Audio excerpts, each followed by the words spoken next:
ہادیو رہنما ہمارے علماء، ہو کبھی درپیش جو کوئی مسئلہ، پوچھ لے حاضر ہو ہم ان کی بارگاہ۔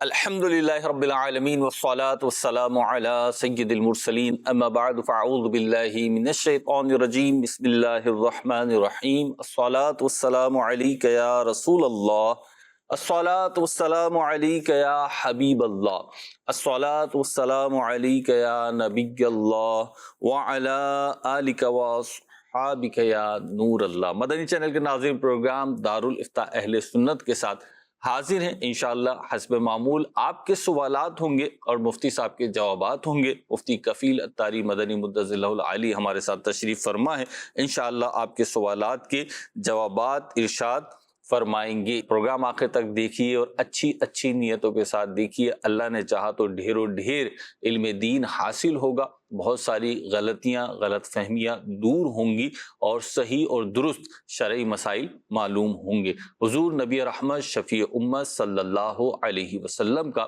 فرمان عالی شان ہے، جو مجھ پر ایک مرتبہ درود پاک پڑھتا ہے اللہ پاک اس پر 10 رحمتیں نازل فرماتا ہے۔ صلو علی الحبیب صلی اللہ علی محمد صلی اللہ علیہ وسلم۔ جی، میرا نام ارسلان ہے۔ مفتی صاحب سے میرا سوال ہے کہ جیسے ہمارے یہاں گندم پسائی کے لیے آتی ہے چکی پہ، تو ویسے تو ہم لوگ گراہک کو پہلے ہی بتا دیتے ہیں کہ ہم آپ کو 1 کلو کم آٹا دیں گے۔ مثال کے طور پہ جیسے 10 کلو گندم آپ نے دیے تو ہم لوگ 9 کلو کو آٹا دیں گے۔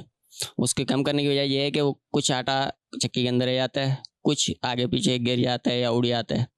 تو جو گرا ہوا آٹا ہوتا ہے زمین پر ہمارے پیروں میں بھی آ رہا ہوتا ہے، اس آٹے کے لیے کیا حکم ہوگا ہمارے لیے، اس کے لیے آپ سے رہنمائی چاہتے ہیں۔ ویڈیو سوال مفتی صاحب اور سوال واضح آپ کے سامنے۔ بسم اللہ الرحمن الرحیم۔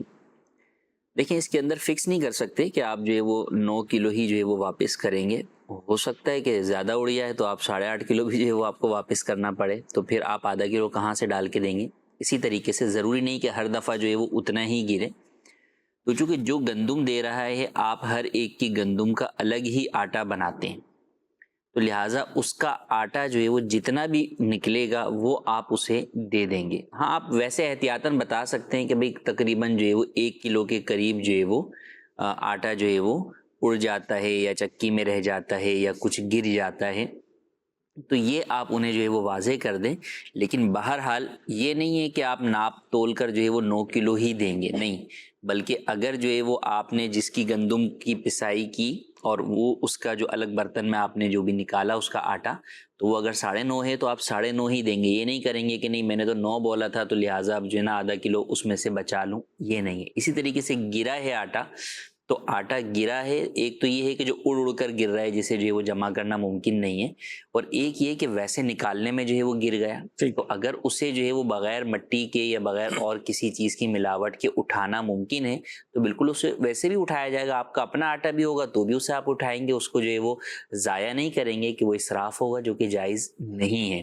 ہاں، ایک یہ ہے کہ وہ چلنے کی وجہ سے، چکی چلنے کی وجہ سے آٹا اڑ رہا ہے اور وہ پوری دکان میں جو ہے وہ پھیل رہا ہے، اس کو نہ جمع کرنا ممکن ہے، نہ ہی جو ہے وہ اس کو اٹھانا ممکن ہے، یا اٹھے گا تو وہ کچرے کے ساتھ یا مٹی کے ساتھ اٹھے گا تو وہ صاف آٹے کے اندر ملایا نہیں جاتا۔ تو وہ جو دینے والے ہوتے انہیں بھی یہ بات پتہ ہوتی ہے کہ بھئی اگر 10 کلو گندم دی ہے تو اس میں سے جو ہے وہ 10 کلو کا آٹا نہیں نکلے گا، بچا کر 9 کلو، 8.5 کلو یا 9.25 کلو اس طرح نکلے گا۔ تو یہ کہ آپ اندازے کے طور پہ تو بتا سکتے ہیں، لیکن ایکچوئل جتنا اس کا آٹا نکلے گا وہ سارا ہی آپ کو ان کو دینا ہوگا، چاہے وہ کم نکلے چاہے زیادہ نکلے۔ ٹھیک، مجھ ایک سوال ہے میرے پاس کہ عورتیں منت مانتی ہیں، کوئی خاص صورت بیان کر رہے ہیں کہ ہمارے یہاں عورتیں منت مانتی ہیں اور منت پوری ہو جائے تو روٹیوں کے لڈو بنا کر کھلاتی ہیں، اور یہ جو لڈو ہیں یہ صرف عورتیں ہی کھا سکتی ہیں، مرد نہیں کھا سکتے، تو ایسی منت کا کیا حکم ہے اور اس طریقے سے کھلانے کا کیا حکم ہے؟ اور یہ بی بی فاطمہ رضی اللہ تعالی عنہا کے اصال ثواب کے لیے ہوتی ہے منت۔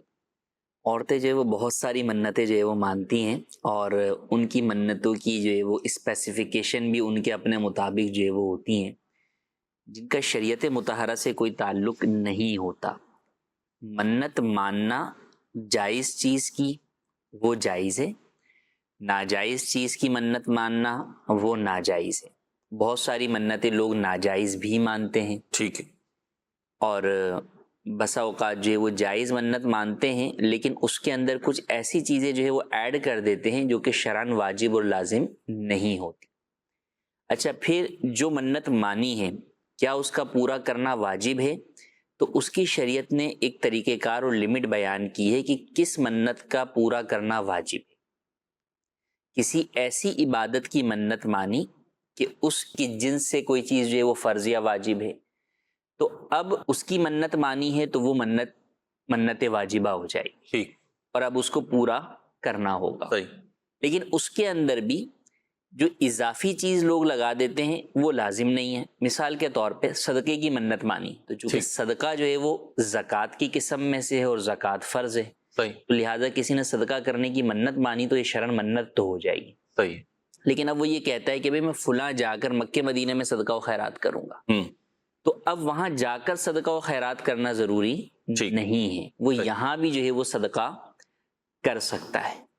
تو اسی طریقے سے کئی دفعہ لوگ جو ہے وہ مختلف قسم کی منت مانتے ہیں. مزارات پر جو ہے وہ فاتحہ کرنے کی، لنگر تقسیم کرنے کی منت بھی مانتے ہیں. تو کئی دفعہ تو یہ منت شرعی منت نہیں ہوتی، عرفی منت ہوتی ہے کہ مانگنے میں کوئی گناہ نہیں ہے، لیکن اگر کوئی پوری نہیں کرتا تو گناہ گار بھی جو ہے وہ نہیں ہے. ٹھیک. ہاں، منت مانتے ہیں لوگوں کا ایک طریقہ کار اور عمل چلا آ رہا ہے کہ جائز منتیں مانتے ہیں کہ بھئی ٹھیک ہے ہم جو ہے وہ لنگر کریں گے جس میں امیر غریب سب کو کھلائیں گے. صحیح. تو یہ شرعاً منت واجبہ میں نہیں ہے. ٹھیک ہے. لیکن اگر جو ہے وہ کوئی کرنا چاہتا ہے تو ایک چونکہ اچھا عمل ہے، ثواب کا کام ہے، تو وہ بالکل وہ یہ کام کر سکتا ہے. لیکن اس کے لیے بھی کہ کئی دفعہ لوگ پریشان ہوتے ہیں کہ ہم نے فلاں مزار پر منت مانی تھی تو اب وہاں جا نہیں سکتے. ٹھیک ہے. تو کیا ہم اپنے یہاں پر کروا سکتے ہیں؟ تو بالکل آپ یہاں بھی جو ہے وہ کروا سکتے ہیں. آپ غریبوں میں یہاں بھی جو ہے وہ تقسیم کر سکتے ہیں، یا یہاں کسی مزار پر جو ہے وہ جا کر آپ لنگر جو ہے وہ کر سکتے ہیں. تو اس میں کوئی شرعی اعتبار سے آپ کا وہاں جا کر ہی کرنا ضروری نہیں. اچھا، اب جو آپ نے جو سوال میں منت بیان کی، اس طرح کی تو منتیں کئی دفعہ خواتین اس میں بلا وجہ کی چیزیں ایڈ کر دیتی کہ بھئی یہ چیز تو جو ہے نا وہ عورت نہیں کھا سکتی ہے، یہ چیز جو ہے وہ مردانہ منت ہے، یہ مرد ہی کھائیں گے، عورتیں نہیں کھائیں گے، یہ عورتوں والی ہے تو اس میں جو مرد، یا یہ اس نیاز کا کھانا گھر سے باہر نہیں نکل سکتا، یا اس چیز پر نیاز نہیں ہو سکتی. جی. تو یہ ساری باتوں کی کوئی شرعی اعتبار سے کوئی حقیقت نہیں ہے. ہر جائز چیز کے اوپر جو ہے فاتحہ اور نیاز جو ہے وہ ہو سکتی ہے، اور وہ کوئی بھی جو ہے وہ کھلا سکتا ہے. تو اگر نارمل آپ نے جو ہے وہ کوئی منت فاتحہ اور نیاز کی مانی ہے کہ بھئی اگر میرا فلاں کام ہو گیا تو میں سیدہ فاطمہ رضی اللہ تعالی عنہا کی جو ہے وہ ایصال ثواب کے لیے فاتحہ کا اہتمام کروں گی، یا لنگر کروں گی، یا جو ہے وہ شیرنی تقسیم کروں گی. تو یہ عرفی منت ہے. ٹھیک ہے.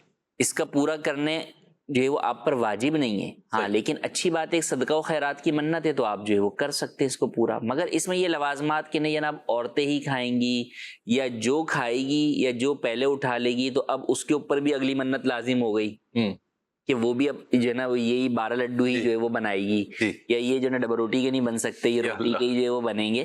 تو ان ساری باتوں کی کوئی حقیقت نہیں ہے. تو اس طرح کے لوازمات یا اس طرح کی چیزوں کو نہ ہی جو ہے وہ لازم سمجھنا چاہیے، اور نہ ہی لوگوں میں اس طرح ان چیزوں کو رائج کرنا چاہیے. بلکہ جو ہماری بڑی عمر کی خواتین ہیں عموماً ان کی طرف سے اس طرح کی چیزیں جو ہے وہ ہوتی ہیں. ابھی گزشتہ دنوں میں آپ کو بتاؤں، دارالفتہ کے اندر جو ہے وہ ایک اسلامی بھائی آئے اور وہ بڑے پریشان تھے.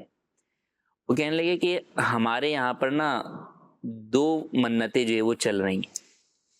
ایک تو اس کے اندر جو ہے وہ رجب شریف کے اندر جو ہے وہ منت تھی کہ جناب اتنے کلو کا جو ہے نا وہ آٹا اور سوجی اور میدا جو ہے نا اس کا ہی جو ہے وہ بننا ہے، اور اس کے بعد ہی گھر کے افراد میں تقسیم ہونا، باہر والا کوئی گھر کا نہیں کھا سکتا. تو اچھا کب سے چلا آ رہا ہے ہمیں بھی نہیں پتا، آبا و اجداد سے چلا آ رہا ہے. اب ہم اسے ختم کرنا چاہتے ہیں کیونکہ بسا اوقات وہ اتنے بن جاتے ہیں کہ گھر والے کھاتے ہی نہیں ہیں اس کو. ٹھیک ہے. اب اس کو نہ پھینک سکتے نہ کچھ کر سکتے. نہ بناؤ تو بڑی بوڑھیاں کہتی نہیں بنانا تو ضروری ہے، تو ہمارے آبا و اجداد کی جو منت چلی آ رہی ہے. اور بنا لیں تو پھر کھانے والا کوئی نہیں ہے کہ باہر والے کو کھلانا نہیں، اب تم ہی سارے مل کر کھاؤ. اب وہ یہ کہہ رہے تھے کہ ہم اس کا کیا کریں. اسی طرح وہ تھوڑے دن پہلے بھی آئے تھے، ان کا یہی تھا کہ بھئی وہ ہمارے یہاں بچہ تھا تو اس کو جو ہے وہ گنجا کرنے کی جو ہے وہ منت ہے کہ وہ اس عمر تک جو جا کر اسے جو ہے وہ گنجا کرنا ہے اور لازمی ہی جو ہے وہ کرنا ہے. تو اور پھر اس کے بالوں کی وزن کے برابر جو ہے وہ سونا جو ہے وہ صدقہ کرنا ہے. اوہو تو یہ بھی ان کے یہاں جو ہے وہ چلا آ رہا تھا. واہ. تو اب وہ یہ پریشان تھے، وہ کہہ رہے تھے کہ ہمیں صدقہ و خیرات کرنے میں مسئلہ نہیں ہے، لیکن یہ جو لوازمات ہیں یہ بس اوقات ہمارے لیے مشکل ہو جاتا ہے کہ کنڈیشنز تو لگا دی. ہاں یہ بنانا یہ چیز ہے کہ اتنی سوجی میدے کے ساتھ جو ہے نا وہ یہ لڈو بنائیں یا یہ فلاں چیز بنائیں، اور پھر اس میں یہ شرط کہ کھائیں بھی گھر والے، باہر والے کھائیں نہیں. تو باہر والوں کو یا تو کھانے کی مفت اجازت آپ دے دیں تو ہم باہر تقسیم کر دیتے ہیں، اس کا ڈبل بنا کے تقسیم کر دیں گے. تو ان کو پھر ہم نے یہی سمجھایا کہ بھائی شرعی اعتبار سے یہ لازم نہیں ہے، آپ جو ہے وہ گھر والے بھی کھا سکتے ہیں، باہر والوں کو بھی کھلا سکتے ہیں. یہی بنانا ضروری نہیں ہے، آپ کوئی اور چیز بھی بنا سکتے ہیں، آپ بریانی پر بھی جو ہے وہ فاتحہ دلا سکتے ہیں، دال چاول پہ بھی جو ہے وہ دلا سکتے ہیں، اور آپ جو ہے ویسے پیسے بھی جو ہے وہ صدقہ و خیرات میں تقسیم کر سکتے ہیں. تو وہ بڑے جو ہے وہ تسلی میں آئے اور کہتے کہ ہم تو بس ایک عرصے سے جو ہے نا بس وہ پریشان ہیں اور یہ کرتے آ رہے ہیں. تو اچھا پھر انہوں نے بھی یہ کیا کہ یہ آپ نے مسئلہ بتا دیا، لیکن اب یہ فون پر نہ ہمارے والد و دادی کو بھی بتا دیں، کیونکہ جب تک اوکے نہیں ہوگا نا. آپ اتنی سنجیدہ بات کر رہے ہیں، لیکن کیا دادا اور دادی کو سمجھانا زیادہ مشکل نہیں ہوتا ہوگا؟ بالکل مشکل ہوتا ہے. تو ان کو جو ہے وہ جب بتایا کہ جناب یہ کوئی شرعن لازم نہیں ہے، آپ کر سکتے ہیں، تو سمجھے یوں ایک اعتبار سے جا کے پھر پوتوں کو رخصت ملی کہ وہ آئندہ جو ہے وہ یہ کام کرنے نہ کرنے کے اندر جو ہے وہ فیملی کی طرف سے ان کے اوپر سے ایک بوجھ ہٹا دیا گیا. ورنہ یہی تھا کہ نہیں بھائی کرنا ہی کرنا ہے اور اس لوازمات کے ساتھ کرنا ہے. تو لہٰذا ایسا ہرگز نہیں کرنا چاہیے. اپنے طور پر ہم نہ کسی چیز کو جو دیکھیں واجب اور لازم جو ہے وہ کریں گے، اور جو چیز جس طریقے سے رائج ہے اس کے اندر ایک چیز ہوتی ہے عرفاً رائج ہونا. صحیح. تو وہ عرفاً رائج ہے ٹھیک ہے، لیکن اسے کوئی فرض و واجب نہ سمجھے. صحیح ہے، لازم نہ سمجھے. لازم جو ہے وہ آپ نہ سمجھے. تو اب آپ جو مثال کے طور پہ ہمارے ہاں شعبان المعظم کے اندر جو ہے وہ حلوے کے اوپر جو وہ فاتحہ ہوتی ہے، تو اب کوئی بولے گا نہیں جناب اس دن جو ہے وہ بریانی پر فاتحہ ہو ہی نہیں سکتی.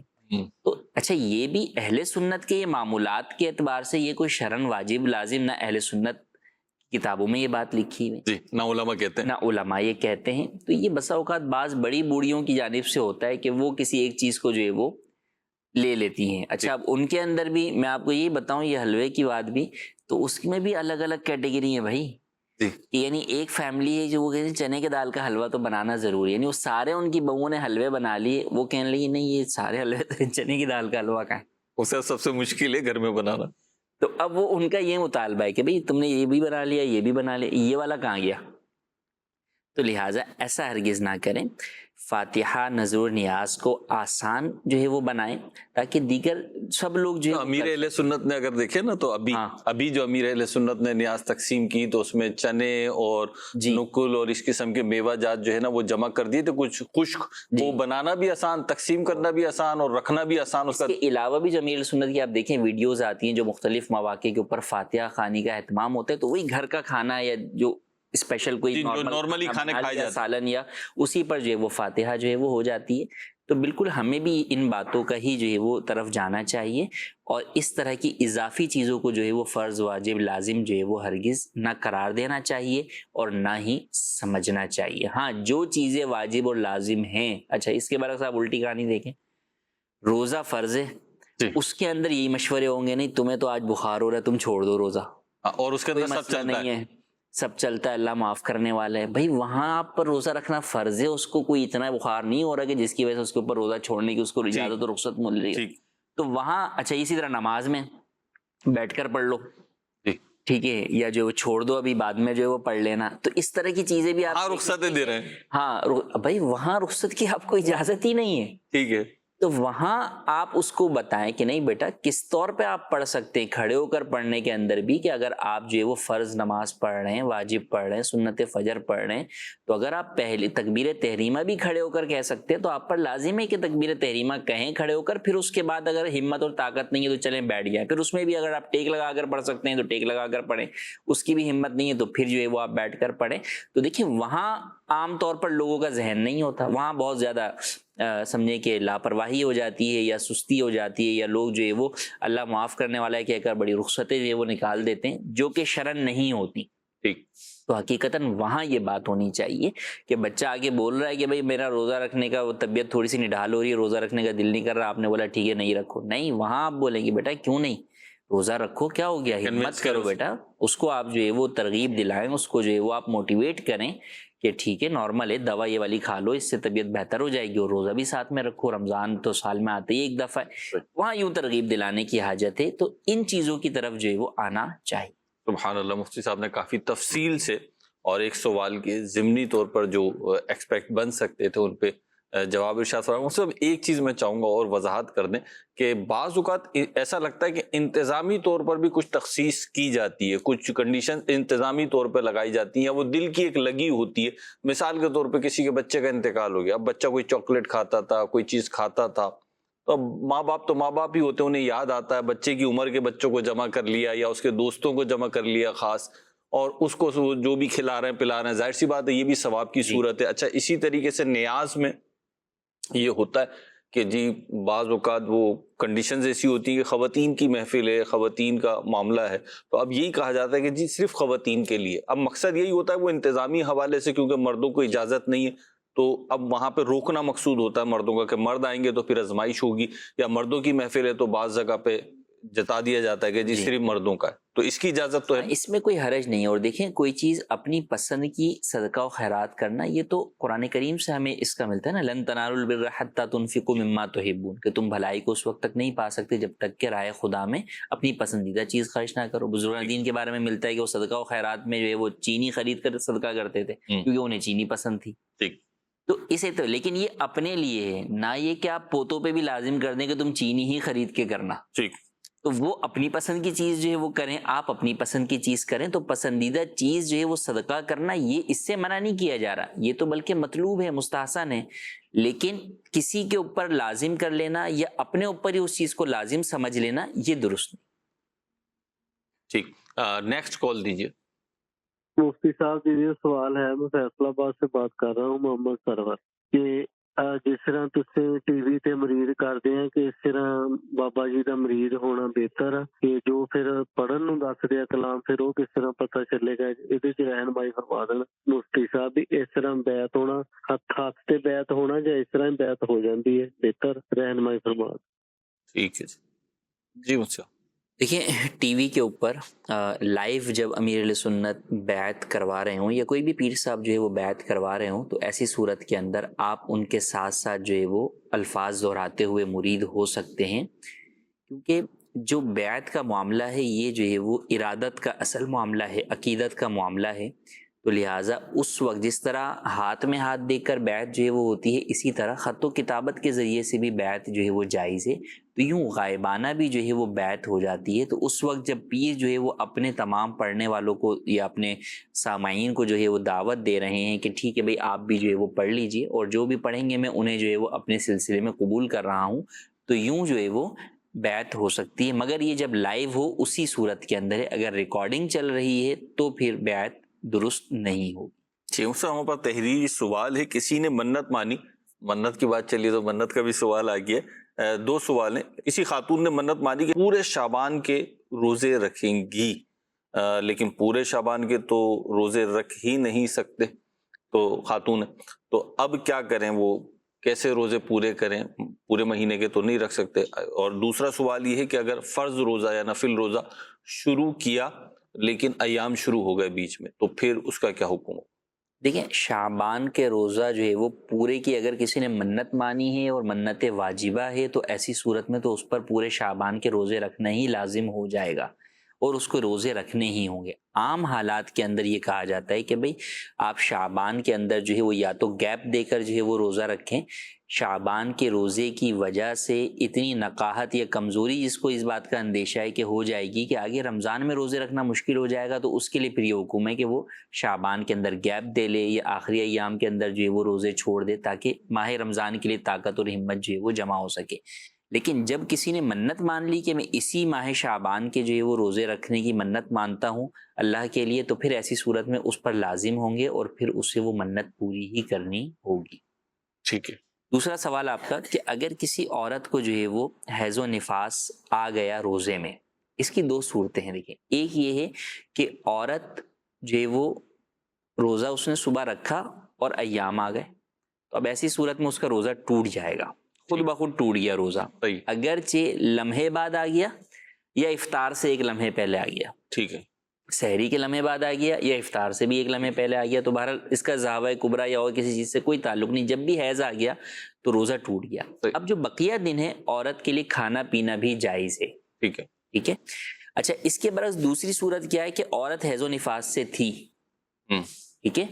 اور حیض و نفاس بند ہو گیا, پاک ہو گئی عورت. اب جو بقیہ وقت ہے غروب آفتاب تک, یہ اس پر لازم ہے کہ وہ اب بغیر کھائے پیے روزے دار کی طرح ہی گزارے گی. روزہ تو نہیں ہوا اس دن کا, اگرچہ حیض جو ہے وہ صبح صادق کے جو ہے وہ 5 منٹ کے بعد ہی پاک ہوئی ہو. صحیح. تو اب یہ نہیں کہا جائے گا کہ نہیں بھائی وہ 5 ہی منٹ ہوئے تھے. نہیں, اب روزہ کی ابتدا کے ٹائم پر وہ جو ہے وہ اس قابل نہیں تھی کہ اس کا روزہ ہو سکتا تھا, تو لہٰذا اب اس کا روزہ تو نہیں ہے, لیکن بقیہ دن جو ہے وہ اب روزے دار کی طرح بغیر کھائے پیے ہی گزارے گی اور بعد میں اس روزے کی قضا بھی کرے گی. وہ سب گناہ تو نہیں ہوگا دونوں صورتوں میں؟ نہیں, گناہ نہیں ہے, یہ تو ایک فطری اور قدرتی چیز ہے, تو اس کے اندر اس کا کوئی عمل دخل نہیں ہے, تو لہٰذا اس کے اندر کوئی گناہ نہیں ہے. ہاں جب روزہ حیض ختم ہو گیا, پاک ہو گئی, اب جو بقیہ دن اس کے اوپر گزارنا واجب ہے روزے دار کی طرح, اب اگر وہ نہیں گزارتی, کھاتی پیتی رہتی ہے, اب گناہ گار ہوگی. ٹھیک. اگلا سوال شامل سلسلہ کرتے ہیں. جی جناب. ہمارا سوال ہے سر, یہ جو بندہ فوت ہو جاتا ہے اس کے بعد 40 دن کا جو ختم دلواتے ہیں, اس میں 40 دن سے اوپر اگر 2-3 دن ہو جائیں تو اس میں کوئی مسئلہ تو نہیں ہے؟ 40ویں کا ختم بھی ایصال ثواب ہے, تو ایصال ثواب کے اندر جو ایام کی تعیین کی جاتی ہے, سویم کے لیے تیسرا دن منتخب کیا جاتا ہے, 40ویں کے لیے جو ہے وہ 40واں دن منتخب کیا جاتا ہے, یا برسی کے لیے جو پورا سال منتخب کیا جاتا ہے, تو یہ عوام کی سہولت کے لیے ہوتا ہے, رشتہ داروں کی سہولت کے لیے ہوتا ہے کہ دن پتہ ہوتا ہے, اناؤنس کر دیا جاتا ہے, لوگ اس دن آ جاتے ہیں. تو اس میں ایک آدھ دن آگے پیچھے ہونے میں کوئی حرج نہیں ہے.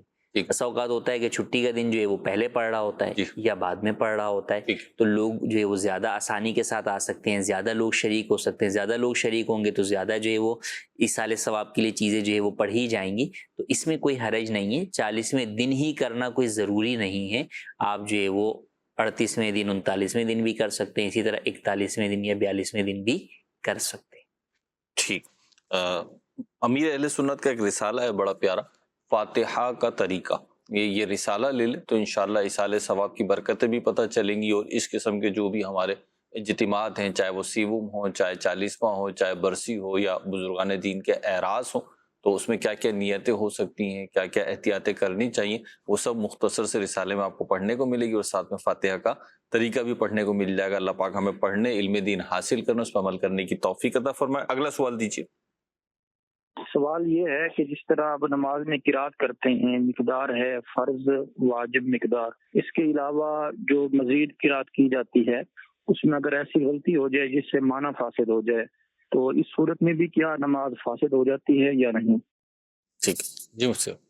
جی ہاں بالکل, اس صورت میں بھی نماز فاسد ہو جائے گی, کہ معنی چاہے قرات کے اندر چاہے دیگر ارکان کے اندر بھی, اگر آپ کوئی بھی ایسی چیز جو ہے وہ پڑھتے ہیں کہ جو معنی کا فساد جو ہے وہ بنتا ہے, تو بہرحال نماز فاسد ہو جائے گی. تو چاہے جیسے تراویح کے اندر آپ جو ہے وہ پڑھ رہے ہیں, تو اب آپ نے سورہ فاتحہ واجب پڑھ لی, 3 آیتیں پڑھ لی, اب اس کے بعد تو آپ 2 3 رکوع بھی پڑھ رہے ہیں, تو اگر ان میں بھی کسی جگہ ایسی غلطی ہوئی, ایک غلطی ہوئی پڑھا اور پھر فوری طور پہ اس کو پیچھے ریپیٹ کر کے جو ہے درست کر لیا, تو ٹھیک ہے. لیکن اگر وہ غلطی جو ہے وہ باقی رکھی اور اس کی وجہ سے معنی فاسد ہو گیا, تو پھر نماز فاسد ہو جائے گی. تو اس کا تعلق صرف فرض یا واجب قرات کی مقدار کے ساتھ نہیں ہے, بلکہ مکمل قرات کے ساتھ ہے. بلکہ نہ صرف قرات کے ساتھ, بلکہ اگر آپ رکوع سجدے کی تسبیح کے اندر بھی جو ہے وہ کوئی ایسی غلطی کر دیتے ہیں جو کہ معنی فاسد کر دیتی ہے, تو بھی نماز فاسد ہو جائے گی. جیسے آپ نے بیان فرمایا, حکم شریعت بیان فرمایا کہ آپ نے معنی فاسد ہو گئے, تو اب نماز بھی فاسد ہو گئی, ظاہر سی بات ہے. لیکن یہ معنی کا جو فساد ہے, یعنی معنی بگڑ جانا, اس کی جو میننگ سے وہ بگڑ گئے, تو یہ عام فرد تو کیا ایک عام امام کو بھی شاید اتنا اندازہ نہیں ہوتا ہوگا. تو اب کیا کیا جائے کہ ہم کہ ہاں جی ہماری نماز درست ہو گئی, یا جو امام صاحب نے نماز پڑھائی وہ درست ہو گئی؟ بعض لوگوں کو پھر زیادہ سوالات بھی ہوتے ہیں اس پہ. ہاں دیکھیں, اس میں یہی ہے کہ وہ غلطی کیسی ہے اس کو دیکھا جاتا ہے, اور اکثر یہی ہوتا ہے کہ اس سے متعلق جو ہے وہ پوچھا جاتا ہے. ٹھیک. اچھا دیکھیں, ایک یہ ہے کہ ایک شخص نے ایک آیت پڑھی اور اس کے بعد ایک آیت چھوڑ دی, اور پھر اگلی آیت جو ہے وہ پڑھی. ٹھیک ہے. تو ایسی صورت کے اندر مسئلہ نہیں ہے. ٹھیک ہے. لیکن آپ نے اسی آیت کے اندر جو ہے وہ ذکر چل رہا تھا مثال کے طور پہ مومنین کا, کہ بھئی مومنین یہ کرتے ہیں اور ان کے لیے جو ہے وہ جنت ہے, جی, خالدین فیہا. ٹھیک ہے. اور اب آپ نے جو ہے نا وہ پورا پڑھتے پڑھتے کہ مومنین یہ کرتے ہیں، اور آخر کے اندر مثال کے طور پر آپ نے جو ہے وہ اسی کے ساتھ ہی دوسری آیت تھی جس میں تھا کہ ان کے لیے جہنم ہے، آپ نے وہ جو ہے وہ اس کے ساتھ جو ہے وہ ایڈ کر دیا، تو یہ سیدھا سیدھا جو ہے وہ معنی فاسد ہو گیا. ٹھیک ٹھیک ہے. اسی طرح اس کے برعکس ہو گیا کہ کفار کا ذکر چل رہا تھا اور آگے جو ہے وہ ان کے لیے جہنم کی بات کی گئی تھی، اور آپ نے جو ہے وہ اس جگہ پر ان کے لیے جنت کا لفظ جو ہے وہ استعمال کر دیا. یوں معنی فاسد ہو جاتا ہے. اور بھی دیگر جو ہے، تو بہرحال یہ عام آدمی کا کام بھی نہیں ہے. تو ائمہ حضرات جو محتاط ہوتے ہیں، اور ہونا بھی چاہیے سب کو، تو وہ ایسی چیزوں کو نوٹ کر لیتے ہیں اور اس وقت دارالافتاء سے رجوع کر لیتے ہیں، وہاں سے پوچھ لیتے ہیں کہ بھئی ہم نے یہ چیز اس کی جگہ پر یہ آیت پڑھ لی یا یہ لفظ جو ہے وہ تبدیل کر دیا، تو کیا ایسی صورت میں کہیں جگہ پر یعلمون میں یا کی جگہ کسی نے تعلمون پڑھ دیا تو کیا وہاں معنی فاسد ہوگا نہیں ہوگا؟ تو وہ باقاعدہ دیکھنا ہی پڑتا ہے. ہمارے پاس بھی جب دارالافتاء میں سوال آتا ہے تو ہم بھی اس کو باقاعدہ قرآن کریم کی آیت اور ترجمے کو سامنے پیش نظر رکھتے ہوئے ہی جو ہے وہ جواب دیتے ہیں. اچھا، بعض جگہ کے اوپر چونکہ عربی زبان بہت وسیع زبان ہے، تو اگرچہ وہ بظاہر یوں لگ رہا ہوتا ہے کہ بھئی یہاں سے ایک حرف جو ہے وہ چھوٹ گیا ہے تو معنی تبدیل ہوگا، لیکن عربی کے اندر جو ہے وہ اس کی رخصت بھی ہوتی ہے کہ وہ اس لفظ کے حذف ہونے کے باوجود بھی معنی درست رہتا ہے. ٹھیک ہے. تو لہٰذا اسی بھی صورتیں موجود ہوتی ہیں. تو بہرحال اس کا فیصلہ جو ہے وہ مفتی صاحب سے ہی کروایا جائے. اگر یہ بعد میں پتہ چل جائے کہ بھئی ٹھیک ہے معنی اس وقت فاسد ہو گیا تھا، تو پھر بہرحال آپ کو بغیر کسی شرم کے اعلان کر دینا چاہیے اگلی نماز کے اندر کہ بھی فلاں جو نماز پڑھی گئی تھی اس کے اندر جو ہے وہ نماز ٹوٹ گئی تھی، فاسد ہو گئی تھی، لہٰذا اس نماز کو دہرا لیجیے. مفتی صاحب، عام لوگوں کے لیے تو جماعت کی اہمیت اس حوالے سے بھی بڑھ جاتی ہے کہ جب جماعت سے پڑھیں گے تو کم از کم امام صاحب ہوں گے، امید ہے کبھی یہی ہے کہ ان کا تو قرآن درست ہوگا تو ان کی بھی نماز درست ہو جائے. بالکل، بلکہ وہ افراد کے جن کے تلفظ درست نہیں ہے ان پر تو لازم ہے نا کہ جب تک وہ اپنے تلفظ اولاً تو درست کریں. صحیح ہے. لیکن بعض وہ افراد ہوتے ہیں کہ اب بڑھاپے کی وجہ سے درست تلفظ کی ادائیگی نہیں ہو پا رہی ہوتی، وہ کوشش بھی کرتے ہیں تو ہا نہیں نکل رہا، اس کی جگہ ہا نکل رہا ہے، تو اب وہ معنی فاسد ہوگا. تو ان کے لیے تو لازم ہے کہ وہ نمازیں جو ہے وہ جب سیکھنے کی کوشش بھی کرتے رہیں اور نمازیں کسی کے پیچھے جو ہے وہ پڑھیں. یعنی ان کے لیے جماعت کی اہمیت دو چند ہے، ڈبل ہے. ان کے لیے بالکل لازم فرض ہے نا، کیونکہ ان کا فرض اس کے بغیر ہوگا ہی نہیں. اپنی پڑھیں گے تو معنی فاسد ہو جائے گا، نماز ٹوٹ جائے گی. تو اس لیے یہ امام کے پیچھے پڑھیں گے، کیونکہ فقہ حنفی کے اندر امام کے پیچھے قرات نہیں ہے، امام کی قرات ہی جو ہے وہ آپ کی قرات ہے. اور جو اس کے علاوہ جو الفاظ ہیں، رکوع سجدے کی تسبیحات وغیرہ ہیں، ان کو جو ہے حتی الامکان آپ درست کریں گے. تحیات ہے تو تحیات واجب ہے، تو آپ اس کے تلفظ کو جو ہے وہ درست کر کے جو ہے وہ سیکھیں گے. اگلا سوال دیجیے. میرا نام عبد الحبیب ہے، راول پنڈی سے بات کر رہا ہوں. میرا مفتی صاحب کی بارگاہ میں یہ سوال ہے، نکاح کتنا عرصہ جائز ہے؟ ایک صورت بیان کی جا رہی ہے کہ ایک نکاح ہوا لیکن رخصتی نہیں ہوئی، تو اب یہ کتنا ڈیوریشن ہو سکتا ہے؟ اس میں کوئی ڈیوریشن جو ہے وہ نہیں ہے. نکاح جب تک توڑنے والی کوئی چیز نہیں پائی جائے گی تو نکاح جو ہے وہ میاں بیوی کے جدا رہنے سے نہیں ٹوٹتا. وہ چاہے ابتداء ہی ایسا ہو کہ رخصتی نہیں ہوئی، یا بعض لوگوں کے ذہنوں میں یہ ہوتا ہے کہ رخصتی کے بعد بھی میاں بیوی جو ہے وہ لڑ جھگڑ کے الگ ہو گئے تو بھئی اب 1 سال جو ہے وہ الگ رہیں گے تو نکاح ٹوٹ جائے گا. تو ایسا نہیں ہے. جب تک نکاح توڑنے والی کوئی چیز نہیں پائی جائے گی تو صرف دونوں کے جدا رہنے سے نکاح پر کوئی فرق نہیں پڑتا. ٹھیک ہے. اس سے ایک سوال ہے کہ اگر کسی نے بچہ اڈاپٹ کیا ہے، لیا ہے، گود لیا ہے، تو اب نام کس کا آئے گا جو اڈاپٹ کر رہا ہے؟ نادرا وغیرہ میں یعنی ڈاکومنٹس میں کس کا نام آئے گا؟ کون سے والد کا؟ حقیقی والد کا نام آئے گا، اور یہ لازم ہے، فرض ہے آپ پر. آپ اپنا نام جو ہے وہ بطور والد اس کو نہیں دے سکتے. حدیث پاک کے اندر اس سے منع بھی کیا گیا اور لعنت فرمائی گئی کہ جو شخص اپنے آپ کو اپنے باپ کے علاوہ کسی اور کی طرف جو ہے وہ منسوب کرے تو اس کے اوپر اللہ کی، ملائکہ کی اور تمام لوگوں کی لعنت ہو. تو لہٰذا ایسا کرنا جو ہے وہ ہرگز درست نہیں ہے. کئی لوگ یہ ہوتا ہے کہ ہم ان کی اجازت سے نام چینج کر رہے ہیں، نہیں، ان کو بھی یہ حق نہیں ہے کہ وہ اجازت دیں کہ جناب میرا نام ہٹا دیں، باپ کی جگہ سے اپنا نام آپ لگا لیں. نہیں، کیونکہ آپ خود باپ نہیں بنے، اللہ نے آپ کو باپ بنایا ہے. ٹھیک ہے. وہ رشتہ اللہ نے جو ہے وہ قائم کیا تو اسے آپ ختم نہیں کر سکتے. تو لہٰذا جب بھی گود بچہ لیں یا دیں تو پہلے ہی یہ تمام چیزیں جو ہے وہ سیکھ لیں، جان لیں. آپ کو پتہ ہے کہ اس کے ساتھ ہی میں آگے چل سکتا ہوں تو آگے لے کر جائیں، ادروائز جو ہے وہ نہ جائیں. کئی لوگ پھر بعد میں پریشان ہو رہے ہوتے ہیں کہ جناب ڈاکومنٹیشن میں ہمیں پرابلم ہو رہی ہے، کہیں باہر آنے جانے میں پرابلم ہو رہی ہے اور وہ چیز چینج نہیں ہو رہی. تو آپ کو لگتا ہے کہ آپ کو ان سارے معاملات کا حل جو ہے وہ نہیں نکل رہا، تو پھر آپ ایسی صورت کے اندر بچہ گود نہ لیں. اگر کوئی ایسا آپشن موجود ہے جس کے اندر بطور سرپرست آپ کا نام آ سکتا ہے کہ بھئی بطور والد اس کے حقیقی بچے کا ہی نام ہو اور بطور سرپرست جو ہے وہ آپ کا نام آئے یا گارجین کے طور پر جو ہے وہ آپ کا نام آئے، تو پھر بطور سرپرست آپ اپنا نام لکھوا سکتے ہیں، لیکن بطور باپ جو ہے وہ آپ اپنا نام نہیں لکھوا سکتے. ٹھیک، ایک ویڈیو سوال شامل کریں گے. جی محمد عمران اتاری بات کر رہا ہوں. مفتی صاحب سے سوال یہ ہے کہ اگر کسی نے نماز میں 2 دفعہ سورہ فاتحہ پڑھ لی تو اس کا کیا حکم ہوگا؟ سورہ فاتحہ کی تکرار جو ہے اگر یہ بھول کر ہے تو ایسی صورت کے اندر سجدہ سہو لازم ہوگا، اور جان بوجھ کر کسی نے ایسا کیا تو نماز واجب الاعادہ ہوگی. ٹھیک. مجھ سے ایک رسم کا پوچھا جا رہا ہے کہ اگر کسی کے شوہر کا انتقال ہو جائے تو ہمارے یہاں کہا جاتا ہے کہ بیوی اس کی چارپائی پر یا بیڈ پر نہیں بیٹھ سکتی، اس کا کیا حکم؟ ان باتوں کی کوئی شرعی اعتبار سے جو ہے وہ حقیقت اور حیثیت جو ہے وہ نہیں ہے. بالکل جو ہے وہ عورت جو ہے وہ اس چارپائی پر جو ہے وہ بیٹھ سکتی ہے. رشتہ نکاح اگرچہ ختم ہو گیا ہے لیکن اس کی چارپائی کے اوپر اور دیگر بھی تو غیر محرم عورتیں جو ہے وہ آ کر بیٹھتی ہی ہیں. اچھا، پھر عام طور پر تو وہ چارپائی یا جو بیڈ ہوتا ہے وہ ہوتا ہی عورت کا ہے، جہیز کا ہوتا ہے. صحیح. تو وہ عورت کی ہی ملکیت ہے، تو وہ اپنے ہی بیڈ کے اوپر جو ہے وہ نہ بیٹھے تو ایسا جو ہے وہ کوئی چیز نہیں ہے. تو شرعی اعتبار سے اس طرح کی رسومات کی کوئی حیثیت نہیں. ایک سوال ہے ہمارے پاس، ٹیکسٹ میسج ہے کہ ہمارے یہاں کہا جاتا ہے کہ عصر کے 4 فرض ہی ضروری ہیں، سنت کوئی ضروری وغیرہ نہیں ہے، تو آپ بیان فرمائیں کہ ان سنتوں کا کیا حکم؟ دیکھیں، سنتیں 2 طرح کی ہیں، ایک سنت موقدہ ہے اور ایک سنت غیر موقدہ ہے. سنت موقدہ ہو یا غیر موقدہ ہو یا نوافل ہو، ان سب کے چھوڑنے کا سب سے بڑا نقصان کیا ہے کہ ثواب سے محرومی آپ کو. ٹھیک ہے. ہاں، شرعی اعتبار سے کس صورت میں آپ گناہگار ہوں گے اور کس صورت میں نہیں ہوں گے. ٹھیک ہے. تو سنت موقدہ کے چھوڑنے کی عادت بنائیں گے تو گناہگار ہوں گے. سنت موقدہ جیسے فجر سے پہلے کی سنتیں، ظہر سے پہلے کی 4 سنتیں، بعد کی 2 سنتیں، مغرب کے بعد کی 2 سنتیں. اور سنت غیر موقدہ چھوڑنے کی صورت میں آپ گناہگار نہیں ہوں گے مگر ثواب سے محرومی بالکل جو ہے وہ ہوگی آپ کو. تو عصر سے پہلے کی اور عشاء سے پہلے کی جو 4 سنتیں یہ غیر موقدہ ہیں کہ اگر آپ چھوڑیں گے تو گناہگار نہیں ہوں گے. لیکن اس کا یہ مطلب نہیں کہ نہیں جناب نمازی جو ہے وہ 4 ہیں، نہیں، نماز 8 ہیں. اسی طرح عشاء کی جو ہے وہ 17 ہیں.